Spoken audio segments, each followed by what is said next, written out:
people, welcome another edition of Mandem Chat, season 6, episode 4. Yeah, tonight we've got a very special guest in the house, good friend of Mandem Chat. She is Miss Pauline Stepney, community activist and stalwart in the Bedfordshire area, doing lots of great works, for a good while now. Founder of L.O.W.D, which is Legacy of Windrush, Descendants. Yeah, welcome to Mandem Chat, Pauline. Hi everyone. Yeah. Hi, thank you for coming. Hi, Pauline. So, Pauline, you want to take us from the beginning? Give us a little bit of your background. Actually, do you know what? Like I said, the kind of nerd in me, I did a presentation, so that kind of will tell you a bit about me, work I've done. Yeah, I hope you find it interesting. It is going to be very, very woman heavy, but I think you'll understand why when I kind of go through it all. And I hope you find it interesting. So it's like being Pauline, history, and you'll see why I've picked this title, because it's very, very much about what I live for. These are all the women in my life. It consists of my biological children and children that I have inherited, and one that I've actually adopted. I'm a mother of 3 children, biological children, and one of these is my sisters and nieces. And my life is a very, very diverse life. It's a very, I think it's a life full of love. And all of the women in these pictures, I absolutely love them to bits. I can't point them out because I can't use a pointer. But like I said, 3 of them are my biological children. I have my nieces in here, my granddaughters. I have no grandsons, so I have no sons. I'm really, really sad to say. And I come from a very, very girl-heavy family. The picture on the bottom, well, to my left, I suppose it'd be to your left, they're me and my sisters. I do have brothers as well. And then the bottom row on to the left of that picture is my younger sister, Cheryl. My daughter that I inherited, Carol, she is Swiss. She kind of fell into our house because her mum left. So I basically helped bring her up with with the family. The one to the left of that is my adopted daughter and my granddaughter Natasha. Although I don't really use the word adopt, I shouldn't really say that. She's my daughter as far as I'm concerned. And going above, I've got other nieces, and my 3 biological children at the top in the middle, and 3 nieces. So that's my girly clan, as I call them, and I love them to pieces, all of them. And these are the 2 people responsible for me being here. They never married, but my mum was the main person in my life. And I don't like the word deadbeat dad and everything. My dad was just my dad. My dad lived his life the way he lived his life. Didn't stop me from loving him. Didn't stop him from having 30 kids, mind you. But there you go. But a lot of women loved him. But at the same time, he loved his community. He loved his people. And these 2 people have played a key part in my life, and they paid who I am today. I obviously went to school in Bedford. I was born in Bedford. I grew up in Bedford. I am not going to tell you which one I am. And just gonna say, which one are you born in? one of the schools I went to. Actually, this is one of the first time I actually experienced racism at this school at this young age. Came home, didn't know what to say to my mum, and I think from here, my mum kind of armed me with things to say, how to be, and to be proud of myself. I started trying to find out about history. I just wanted to know what we were about. because I remember a teacher saying to me that they were responsible, white people were responsible for us being here. But the way she was saying it was like it was a good thing. And the way she was saying that the war was fought for us, and everything that the white man did was for the benefit of the black people. And I came home and kind of summarized that to my mum, and that's the first time I ever hear my mum really cuss. And from what I gathered from her cussing, that it was not true. This led me to start going to the archives in Bedford to look for the black presence in Bedford. And I found this one, this lady, Margaret Juniper, in the 1700s. And you can see that they described her as a black, because it was not even if it was a job, that's just what you were actually described as.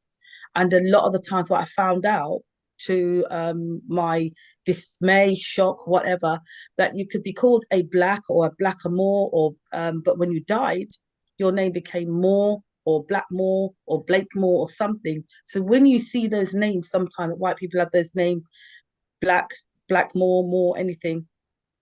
9 times out of 10, they got somebody black in their family, something there, because that's what you were named after. Mm. And this is, everybody was going on about Meghan being the first black royal. It was actually Queen Philippa. And I wouldn't say this is a hero, but this is just something I discovered. And when I discovered it, I was like, wow, look how white they painted her. But when they described her as having thick lips, a broad nose, brown skin all over. Does that look like, this is when I started to look at history and seeing the history that we were being taught and kind of drummed into our heads was just basically a load of crap. I can't put it any other way. So it just led me to want to find out more and more. I call it being nosy, maybe. This is my friend, Alison Buchanan. And the reason why I have her here, one, I think she's absolutely amazing. She is an opera singer, and she's a director of the Pegasus Opera Company. She's not the director, but she's one of the directors, but she's one of the main ones. And what she's been trying to do is encourage more and more Black young people to learn about the classical music, to learn about opera. And it's not just so that you can say, oh, we're doing something that white people do. It's showing that Beethoven, Samuel Coleridge Taylor, they all did classical music and they were Black. Black, yeah. We have a place there too. So when we see someone doing something like this, never feel that, oh, crikey, it's a sellout. They're actually reclaiming something that actually was already theirs. And it's so important that we highlight these things in history and we actually praise them. We actually look at them and think, this is absolutely amazing. I have to admit, before, if I saw somebody doing opera in my young days, I was like, what if they're doing? But now I see the beauty in it. I see the culture in it. I see the greatness in it. And what she is doing single-handedly is amazing. She's even in the middle of writing an opera that's going to depict the Windrush. It's going to be called Rush. Mm. Now, these women, I love them for all different reasons. Maya Angelou, well, genius extraordinaire. The woman could sing, the woman could do poetry, the woman could act, the woman she could sew, she did art, amazing, uplifting, and that's what you need. Mary Seacole, for her to single-handedly go into a trade which made her a millionaire. The only sad thing I think is that even though she had a daughter, her daughter didn't go on to have children and the bloodline stopped. That kind of teaches a lesson that maybe we need to when each one teach one. Don't just leave it just with you.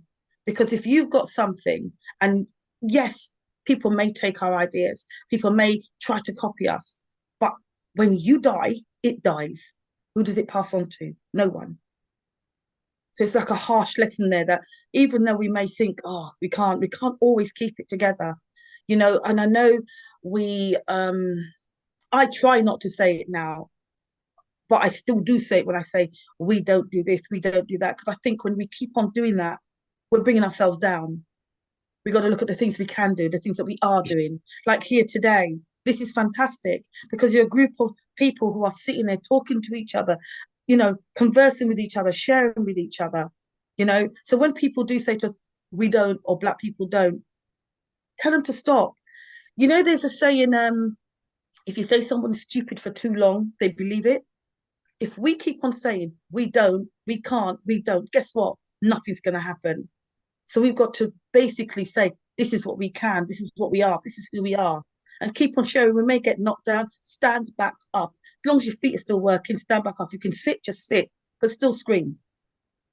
Claudia Jones, revolutionary. She didn't single-handedly start the carnival, but she played a poignant part in it. And she put her neck on the line. Even though when she joined the Communist Party, she went to the Communist Party thinking we're all brothers in arms, sisters in arms, and she was basically shown that she did not belong there. So in every world that we go into, whether it's an extreme left or extreme right, well, if extreme right, I don't know where you're going, to be quite honest, but wherever you stand in the political line, we are still discriminated against, but we got to hold our own. Claudette Colville, the reason why she is there, everybody hears about Rosa Parks, do we not? Yep. Yeah, I'm getting some nods. Good, good. This is the First Lady. Well done, Marvin. Love ya. Right. This is the person who was the first to be kicked off the bus. This is the person that first refused to give up her seat. The reason why she was not used is because she was 15 and she was pregnant for a married man. And we know that they were right. If they had basically put her in the place of Rosa Parks, they would have just concentrated on the fact that she was 15, concentrate on the fact that she was pregnant, and concentrate on the fact that she was having an affair with a married man. And the whole reason of her not giving up her seat would have been diluted. So they did use Rosa Parks to do that. The only thing I wish did happen is that Rosa Parks and the others did actually bring her forward in the end, but it just didn't happen. I like to try and see if I can put history right, and this is one of the histories I'm trying to put right. And Claudette is still with us today.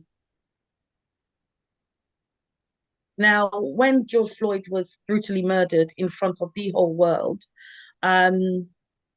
I got really, really angry. In fact, yeah, I actually did cry. I'm not going to lie. It reminded me of a time when I was about 6 and was held down by a group of boys from what they call a posh school, and I was spat on all over, couldn't move, tried to move my arm, my legs and everything. It's a day that before I would never tell anybody because I felt humiliation. But why should I feel humiliated at the age of 6, being a little girl, being held out by a bunch of boys? They should be the ones that be ashamed. But I carried that shame for a long time, thinking it was something I couldn't share. But when I saw what that man was doing, that murderer was doing, it just reminded me of that. And I wanted to hold a protest. Now, at the time, we know COVID was on, and I kind of told my friend I wanted people to film it so I could put it on Facebook to show that Bethel was showing solidarity against the murder. And I said, because of COVID, I think maybe 30 or 40 people might turn up. And my vision was to have everybody stand in an oblong and, and raise their fists and everything else like that. When we got to the park, there was nigh on 1,000 people there. So it was a little bit scary. Not scary because I couldn't yell loud enough. The megaphone we had was really, really small, but the gist was there. People turned out in solidarity. And I was very, very proud to see people in Bedford actually come and stand up for something against inequality, against injustice. So it did, for a sad situation, it made me happy. I don't know if you saw, I think Mark said to you that I am part of an organisation called L.O.W.D. It's Legacy of Windrush Descendants and Friends, and we're a registered charity. We founded it 2019, but we didn't become an official charity until 2021 because of lockdown. Things got, they got stopped and delayed, and we finally got our status. And we started off by feeding people. It wasn't even on our list of things to do, but we started by just feeding people in the community. We were giving out vouchers, food hampers. We were finding people that had been like not maybe eaten for 2 days and so on. We were able to get the church in there to help people in their homes and befriend them. People who just basically just needed someone to talk to. We had a telephone tree going. It was just COVID, even though it was devastating, it still brought about a lot of togetherness and people remembering people in the community.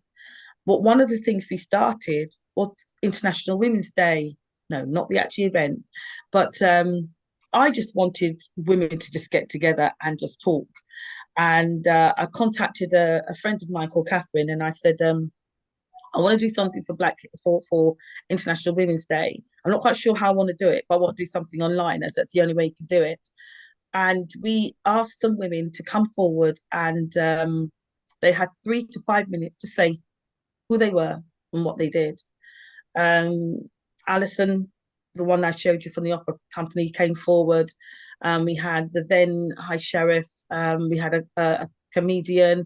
We had a mix of different women. It wasn't just for Black women, it was just for women. As you can see in this picture, this was our coffee morning. And we just all had our cups of coffee and we were just sitting there sharing stories about the women in our lives. And as well, and we carried that on.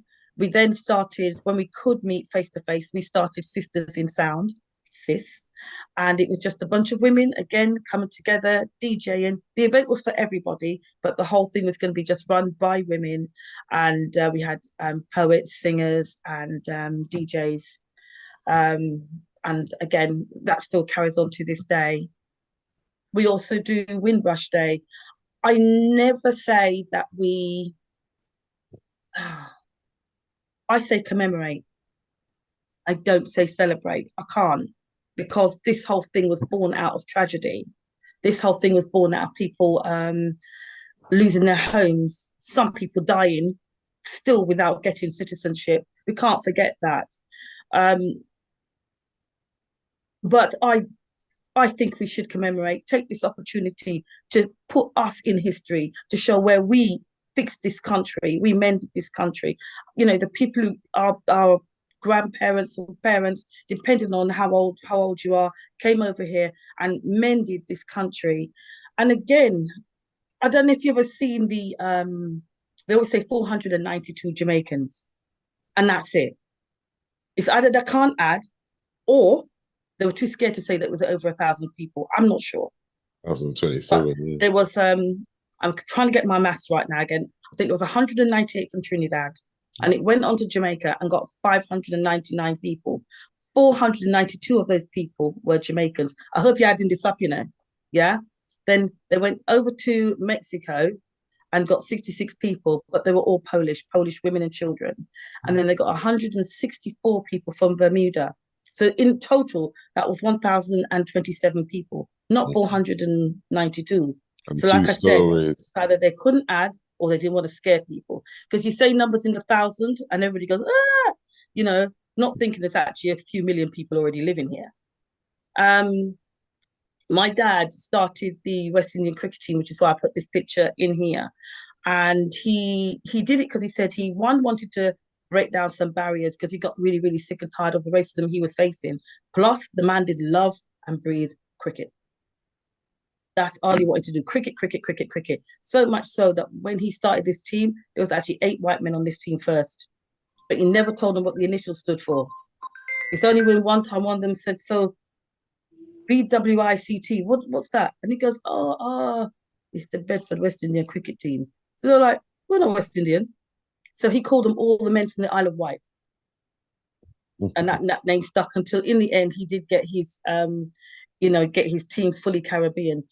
My dad was so obsessed, he heard that somebody was a fast bowler in Nottingham. He went to where he worked, found out what the man did for a living, went to where he worked, said, do we need, I think it was a tool maker, drove all the way to Nottingham and told the man to come and live in his house just so he could play on his team. Seriously, that is, well, I don't know, dedication for you. And the other lady here, it's my Aunt Eva. She recently passed away. She came here when she was 19 to be a nurse. She told me of some of the horrible stories that she had to put through in order for her to carry on with her nursing career. And she died she was nearly 91 when she passed.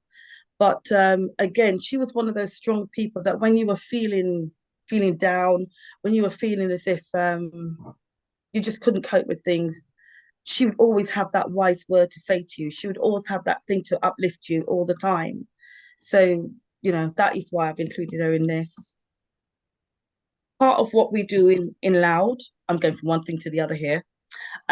We have this event called Caribe Freak, and what it does is to highlight Black businesses. So we've held two so far. One was looking at well-being, where people were selling things that all to do with being well, looking well. We've had one that was just basically a black market. The one we're holding next month is the Caribe Freak Cookout.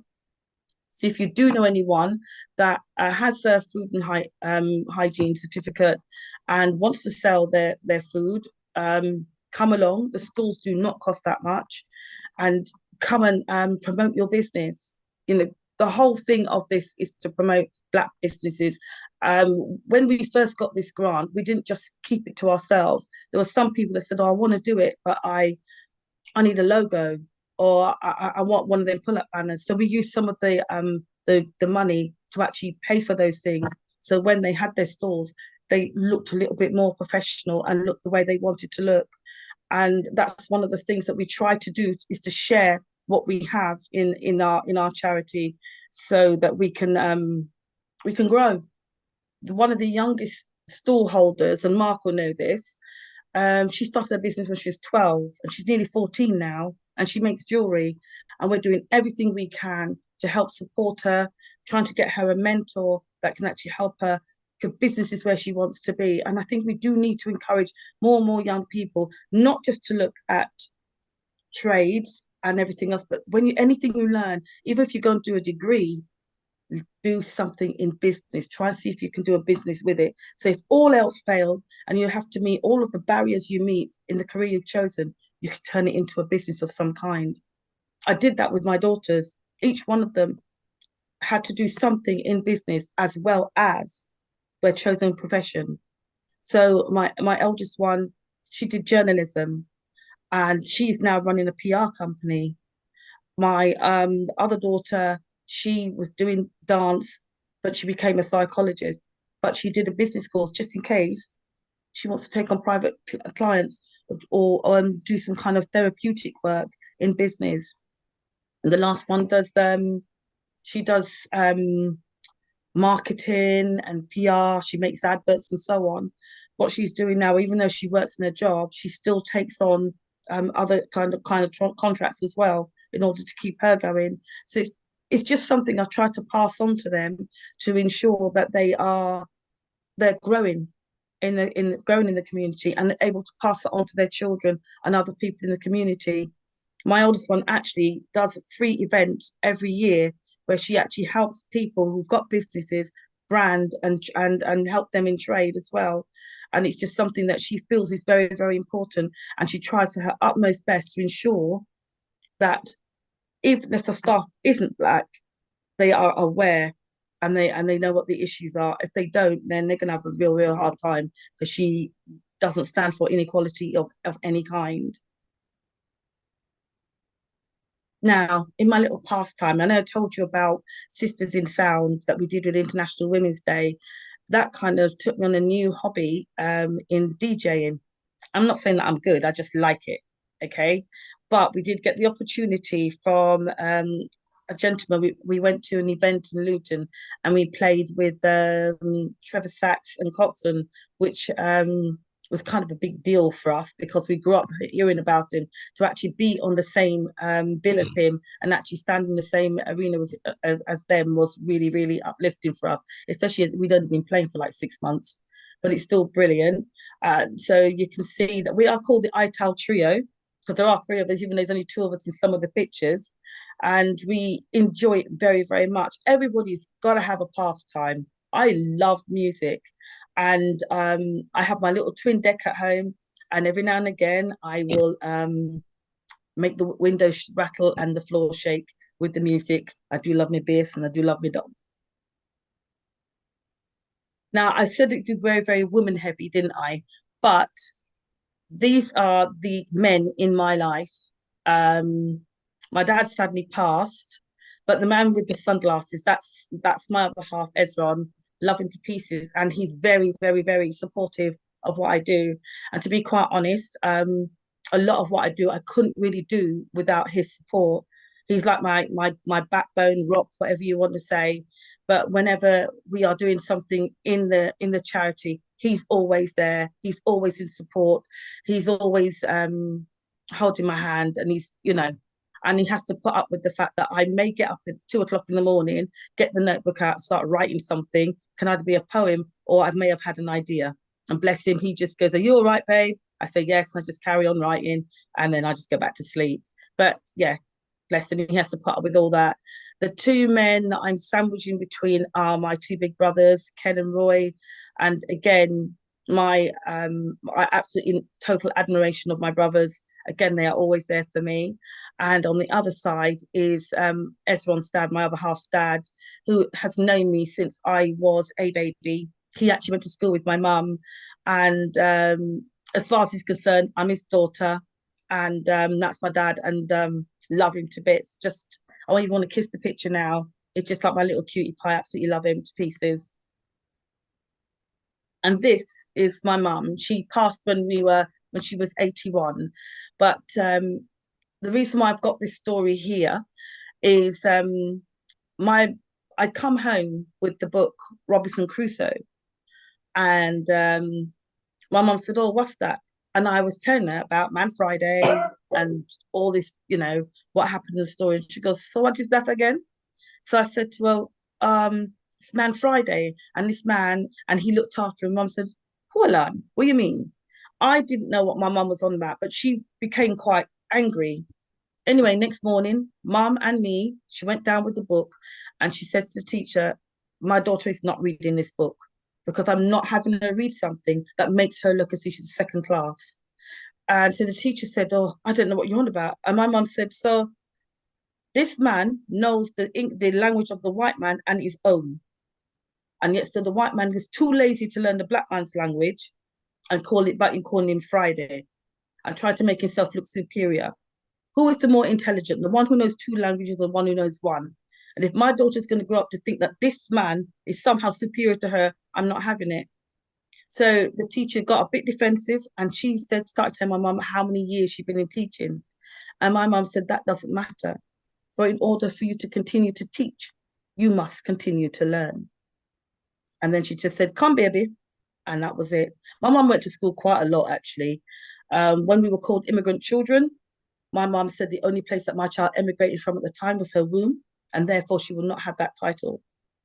Um, she was, she was just amazing in every way. She supported a lot of people, and even though she only had myself and my sister, the amount of people that came to her funeral and the amount of stories they had to say about what she'd done for them just made me feel even more proud to be her daughter. So with that, that's my story. That's me. Hope you found it interesting. Thank you.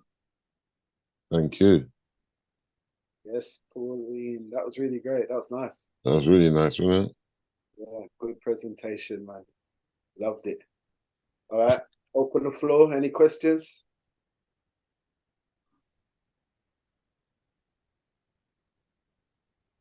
Come on. No questions? Huh? There would be people a bit shy. So, Pauline, tell us a little bit more about growing up in Bedford. What was Bedford like then when you were young? Was it vibrant? Was it interesting? Because I noticed, you got quite a lot of well-known people in some of them photos. For one, I didn't even know Roy was your brother. Yeah, Roy's one of the first men I met when I first started to come to Bedford. Oh, right, okay, yeah. Back in the early 90s. Yeah. I think Bedford was nice to grow up in, but I can't ever forget racism that I faced when I was younger. And when I got to a teenager, I felt it was the most boring place on the planet Earth, to be quite honest. Most of the time I was like running off to London to my cousins because, not being funny, they had better parties, more black people. It was more fun. But when I became a mum, I wanted to bring my children up here. I think it was easier to manage, even though there are times in Bedford and some places in Bedford, you think you're back in the 1970s for the attitudes that you come across, even now. Yeah, so it is what it is. Growing up in Bedford, the community was there. It was nice. But I found, even though Luton's only 18 miles down the road, no offense, Bedford people, but I feel that Luton Black people kind of got it a little bit more together than us when it comes to sticking up for each other. The example I can give is when the people were having their windows smashed in at one time, and I was working in Luton, and they just did a call out, and that room in the church, do you know the church that is on Bishop Blake's church? Okay, And yeah, loads of people turned up and came to the meeting to talk. Now, if that happened in Bedford, sad to say, I don't think we'd get that many people. I'm not saying that people wouldn't be enraged. I just don't think they've got that. I think it's a bit different now since that protest, but I still think we've got a bit of way to go in some ways. Sydney's got his hand up. Yeah, you got your hand up, Sydney. Yeah, hi, Pauline. Thank you very much for speaking to us.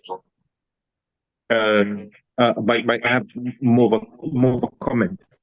I was looking at the lady that you spoke about, Claudette Colvin, was it? Yeah. Yeah, it's so strange that she's still alive now, and the segregation of human beings was so recent that we have a living descendant, a person that lived through all of that segregation, and we have this expectation of us that we should sort of move on, that racism is over, and we should celebrate and come out. And I really want to congratulate you for your work, though, the hard work that you've done for to bring everything to the forefront. The people that have carried the heavy burden before us, and the work that you're doing carrying the heavy burden for us now. Are you thinking of writing a book? Someone's asked me to. Yeah, I am. I just don't know where to start. Yeah, but I think you're right, Sydney. People do think we've either got to forget or it's over. I found that, when Obama became president, everyone's like, oh, racism's over. How? One man was going to try and solve that? No.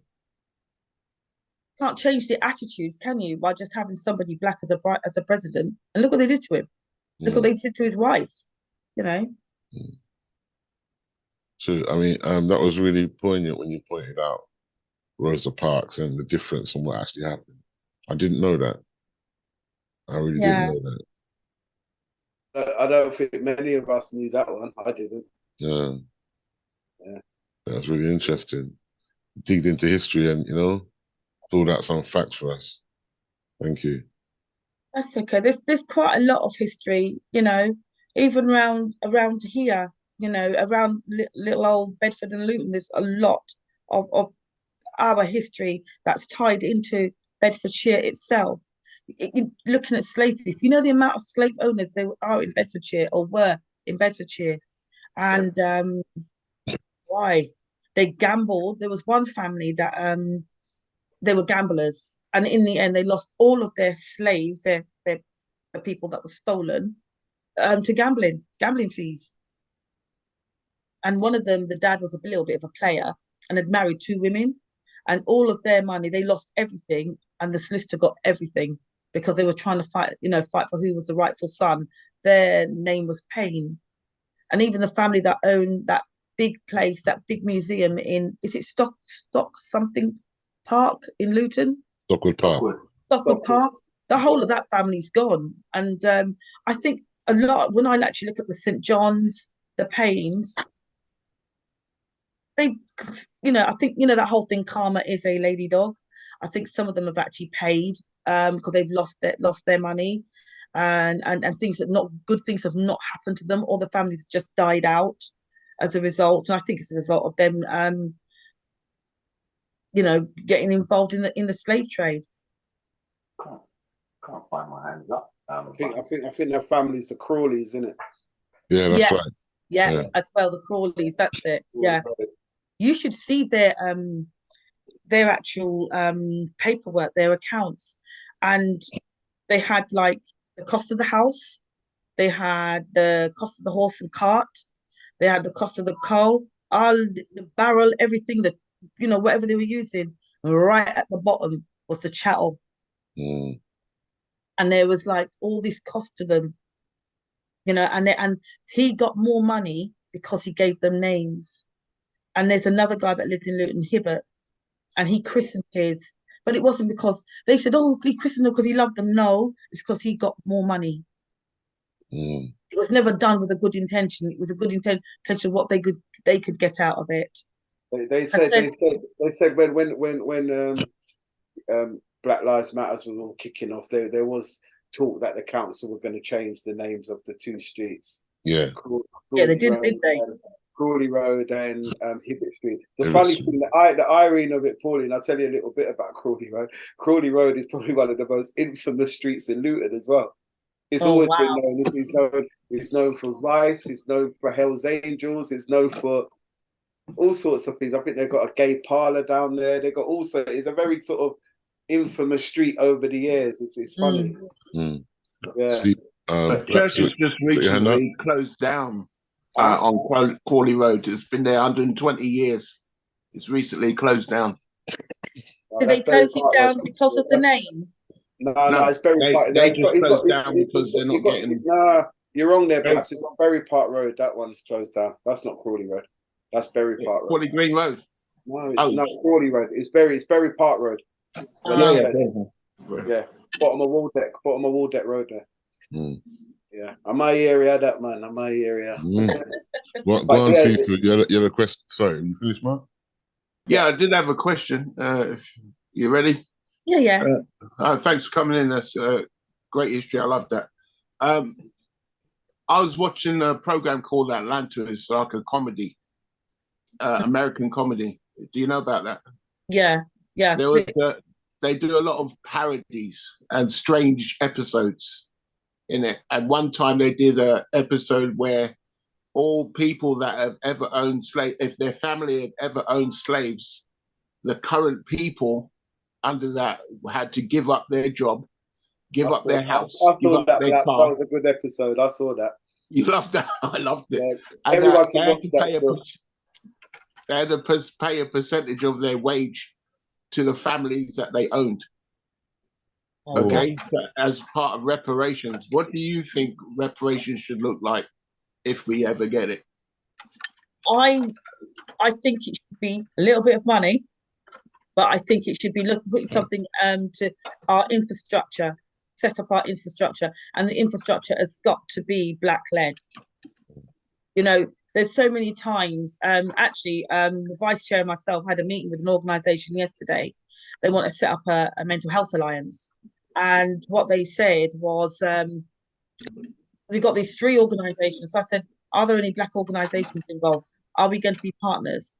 And both answers were no. So I'm so sick of hearing about, oh, we're going to do something in mental health. What do you want to do? And but we're going to run it, and we're just going to just drain you of every of your ideas, your resources, and give you nothing back. And that's why I say I think reparations, it's got to be about building our infrastructure, but properly. But do you think us as a community is sitting there more waiting for handouts rather than trying to pool our money together to develop our own community wherever we are? Do you think we're too, we're just relaxed and waiting for them to give us money? If we don't get nothing much won't happen. No, and I'm saying that because I think people from a lot of communities rely on handouts, and I don't think anybody in here in this meeting would rely on handouts. I think we would be ones that would be wanting to work together. It's not all of us that are going to think the same. Not all of us are going. There are going to be some that are going to rely on handouts, no matter what. No matter, even if they were in affluence, they still be relying on that because they just haven't got that ability to lead or to innovate. but I don't think not all of us. I could not say categorically, oh yes, there's going to be people waiting on handout, because there's too many like-minded people. More and more of us are growing that would be able to make this grow. Our charities, it's little. We've got 9 trustees, but the little things that we're doing so that we're not just relying on grants, we try to rely on making money for the charity so that we can help other people in the community. Such we were saying about the Caribe Afrique and what we've been doing with that. So when we got the grant, we didn't just keep it to ourselves. You know, we sell T-shirts, we sell food, we do Black History, train on Black History, on diversity, and get organisations to pay us so that we're able to distribute the money and what we're doing to the community. It's really, really important that we do that. And it's going to take a long time. It's not going to be something that we're going to do overnight. And I think too many times, and this is why I'm going to be generic, we think that something's should happen quick. We were imprisoned. We were taken for 400 years, not 40 years. Yeah, 400. That's 4 centuries. How close that is to me. Yeah? My grandmother died 10 years ago at 102 years old in London. My grandmother was mixed race. Her mother was the slave master's daughter, and my grandmother's father was a slave in the field. So that's how close it was. Yeah, that's how close it was to me. Wow. It's not that long ago. Wow. See, not many people even have that information when they go back, to their family tree. My grandmother's mother was German, and then dad was Jamaican, African or Jamaican. Yeah. Yeah. So crazy. Yeah. So, like I said, reparations. We've got to be transparent. I think it's just got to be something that we just got to keep on trying. And like I said, if you get knocked down, if you can still stand. If you can't stand, sit, but do something. We can't just keep on. Do you believe with that? But this is us. We need to start pooling money together as a people as well. I maybe said it wrong about relying on handouts, because if we get funding or any grants or whatever, that's all good. But we shouldn't solely depend on that. Yeah, that's what I'm saying. I totally agree. We fundraise. We apply for funding all the time, and I'm not boasting, but we're not bad at funding, and we're happy to help any organisation and write funds for them. We don't mind, and it's not even just writing it for you. We'll write it with you, so it passes down. Because, like I said, if something happened to me now, all what I know goes. So I've got to pass it on. It's just hoping that you'll use it for something good. And I'm happy to help where I can. I just wish there was like 2 of me or 3 of us, or even triple the amount of trustees that we have. We can only do so much. Because I ain't lying. A lot of times I want to call you, but I know you're busy and you do a lot, so I don't call you, man. I just say, you know what, let me leave her to carry on, man. I know you're busy. But carry on, call Pat. Even though she honest to God, she actually fed back to me, and she just said, "What a lovely young man." She goes, "I'd love to help." So just call her, Yeah, I will do. Yeah. Marky, you got your hand up? Yes. So, Pauline, firstly, I just want to say thanks for the support you've given, me and my organisation. OMG is much appreciated. Your help's been very valid. Been very useful, but also, helping with, the offshoots of OMG. The MDC Mandem chat. You're on it this evening. You've done a brilliant presentation. It's one of probably the best in it we've had on there still. Yeah, man. I'm a nerd, mate. I'm a nerd.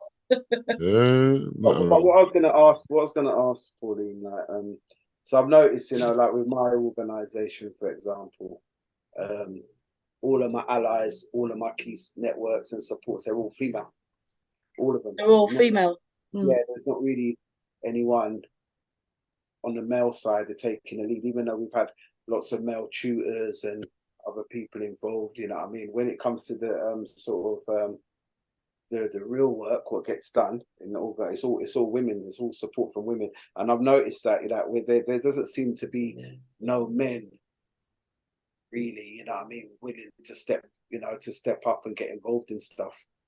It's I've noticed that not considering like from when I grew up in the 80s and the 90s, like all of the youth leaders, all the community leaders, all of them were men. Yeah, there was a few women there, but not it's not as profound as now. So I was just wondering if you got any advice to kind of wake up the man them and see, Yeah, I mean, just basically keep on doing what you're doing. I can't speak for like men because I've just shown you something that was very, very female based.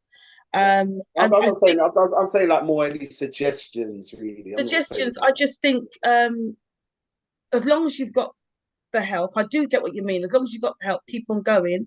And I think it's also up to us women to big up you men so that you can have that confidence and growing self-esteem. Because I've seen that black men get it, they're treated harsher than us women. Even in the world of work, if a black man looks any way strong, they will do something to take him down. And I've seen that for myself. It's not something I'm making it up. Or, I've seen it for myself, where a strong black man has just been basically, basically, I can't think of the word, but I can give you an example where I saw a black man, all he said was, woman, look, I don't like what you said, this, that, and the other. Next minute, the tears came. No one heard what the awful things that she said. It was just the fact that he made her cry. As a result, he left. As a result, he couldn't get another job and so on. I've seen another man who's just gone fighting for jobs all the time, to the point that I even found out that people actually instructed not to give him the job because he was one of those black men. Now you've got that coming at you all the time. We get it, us black women get it, don't get me wrong. When it comes to mental health, I don't think sometimes we're recognized as much as black men. We're not we're seen as, that whole thing of strong black women. So it seems that, oh, we're strong all the time. No, we're not. We cry, we need help just as much as everybody else. But I think black men get it so much harder. And I think it's up to us as women to back you. It's up as women to hold hands with you as well.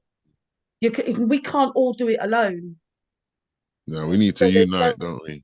We do. Yeah. This whole separate thing, yes, sometimes it is good to get together and talk, but that community thing, it needs both genders, all of us.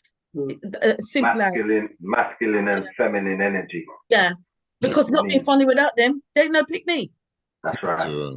Okay, so we've got to. I shouldn't even use that word because I told that what picnic means now. Sorry, but it needs all of us to hold you up. You hold us up, and with doing that, we form that foundation. We form that strength. That's what we got to do. That is what I'm. When Mark said about supporting that, yeah, of course. I will do that. If I can, I will do that. If I can't, I'll try and find someone that can. But my community means a hell of a lot to me because my children are in this community, my cousins, sisters, brothers, all in this community, and we've got to grow it. And I live to be 109. We're still going to fight. Simple. Yeah, that's admirable. Trust me. And thank you for your help with MDC. Definitely. No problem. I admire what Mark's been doing, and Marvin. I'm not saying none of you have done anything because obviously, oh, I know Dean. Hi, Dean, and Patrick. But just realised.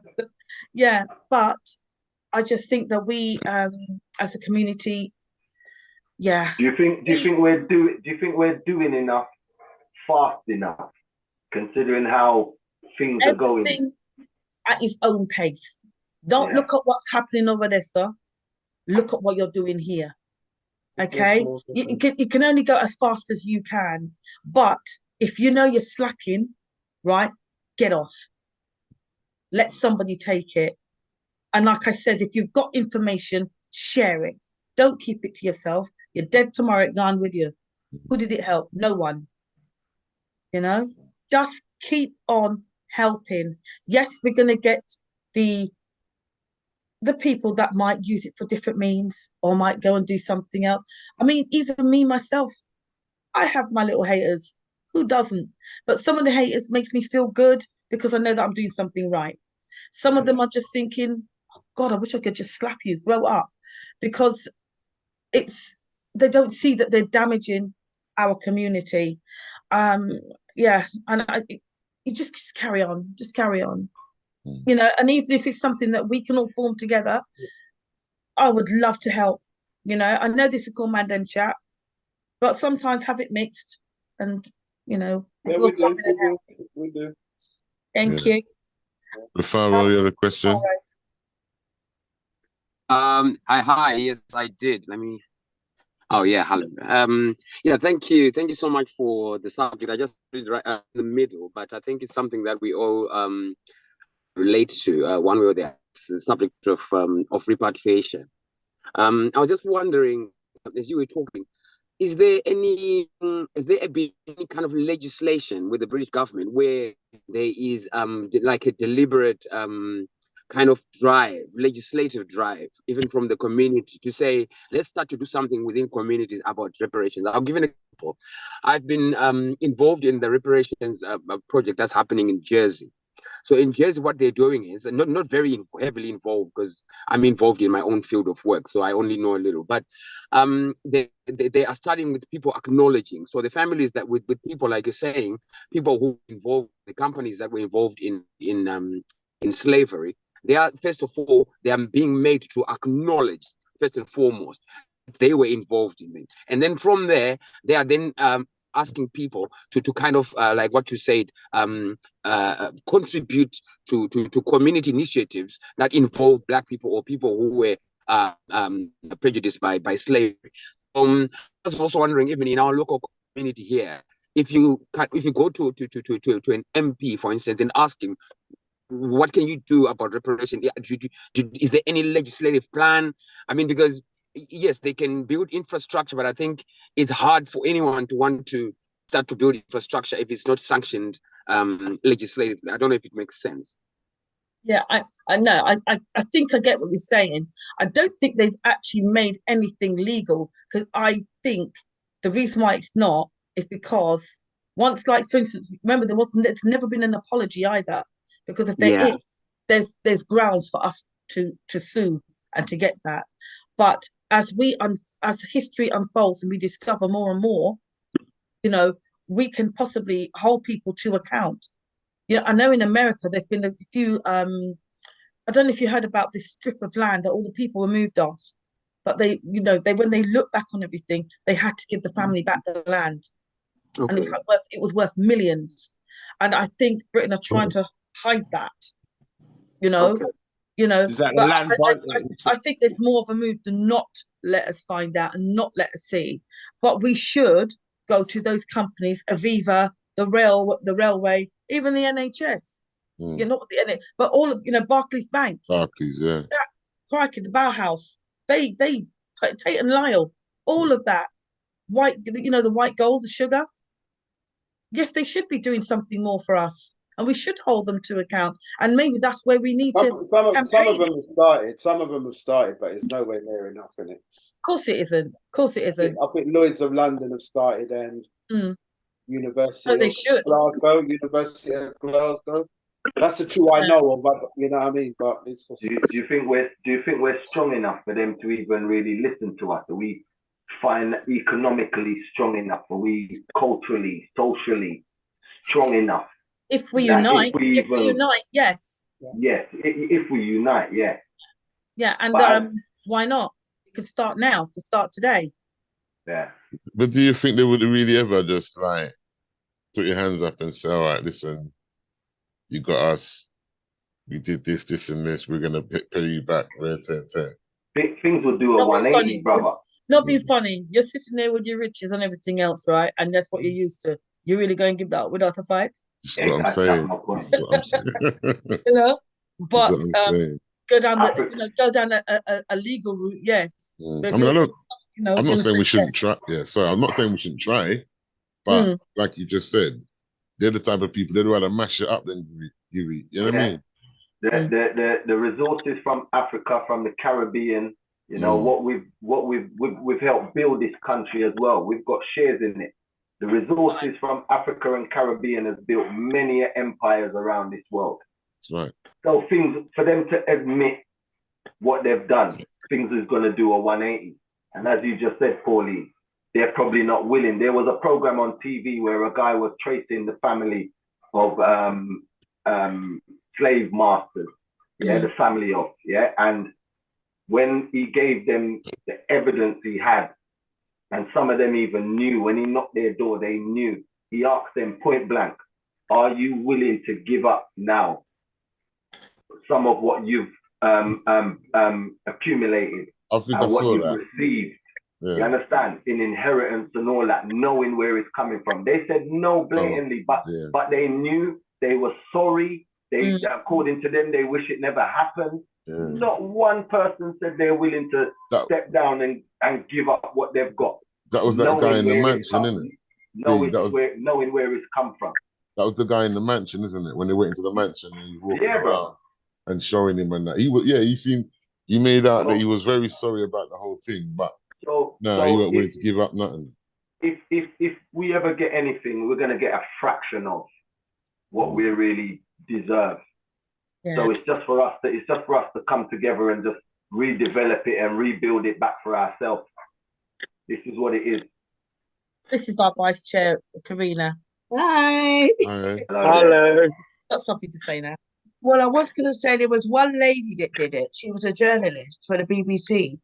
And when she found out about how we were treated, she gave it up and said she's going to go and do more research. And she gave back everything. And she doesn't want any more.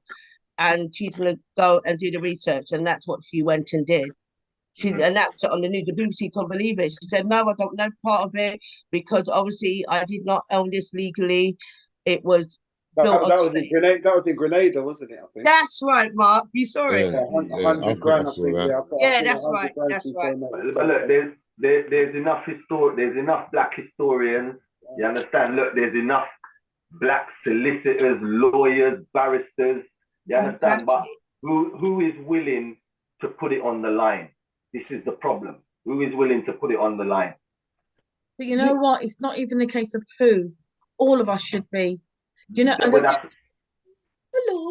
Sorry, Esma's just come home. Hi. Right. I think this, and I won't call it a mistake, but what we have done with the likes of the Martin Luther Kings, the Medgar Evers, and all the other, Mr. Moody, all of them, we've relied on one person. That's right. You know, instead of trying to arm everybody with that, we've just relied on one person. And then when that person gets cut down, it cuts us down. We've seen it over and over again. But if we had a load of Marcus Garveys, if we had a load of, you know what I mean, the world leaders and grown up. We had one time, I think there was, his name was Alan, and he was great. Had this young men's academy. It was in Luton, and they were amazing young people. I don't know whatever happened to that, but something like that needs to happen again. We have a learning hub, and getting tongue tied now, put my teeth in.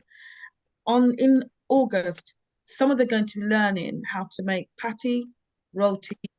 I can't remember what else on the menu, and they're going to sell it on the 26th.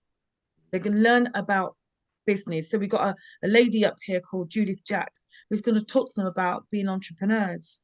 And it's just 8 young people we're starting with at first.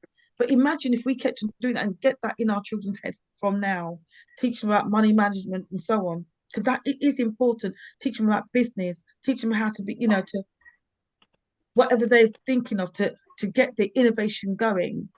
It starts with them as well. And while we're here, as part of that, yes, concentrate on our young, but we also should, while we're here, be part of that story too. It's really, really important. I made my poor daughter Yolanda at first thought, cracky. I saw that she could sew, And when I had her sister, I used to sew lace around the socks, but I saw that she was better at it than me. So I took her to a shop. This lady had a baby shop, and Yolanda struck a deal with her, and Yolanda would then personalize people's children's socks, bibs, their pants and stuff like that. She's now running a really, really successful business. You know, I'm taking the credit because I pushed her to do it, but she, as an amazing woman that she is, has taken it to a much better, bigger and better level than I could ever have imagined for her. And she wants to put something back into the community. And I know that she'd come and talk to some of you. Girl's harsh, I'm not going to lie. You know, if she mentors you, you have to, if you said you, by tomorrow, I want you to do this, do it. Otherwise, she's just going to drop you because you're not ready. You know, I mean, even with me, with the charity, she'll go, Mum, did you do it? Mum, did you do it? And I'm trying to find all the different ways and why for, to the point now, I sit there and I go, I have to do this for Yolanda because anyhow, girl's going to yell at me. It inspires me at the same time. And that's what we need. This here that you guys have done is really good. And by us talking and coming in together, we might be small, but these small voices can be very loud, put in the right in front of the right people. Yeah. Good. Yeah. All right. Thank you so much for your time, Pauline. And sorry, Karina. You're most welcome. All right, give thanks. Thank you, guys. Yeah, much appreciated. Thank you. Have a blessed evening. I love what you lot are doing. Keep it up.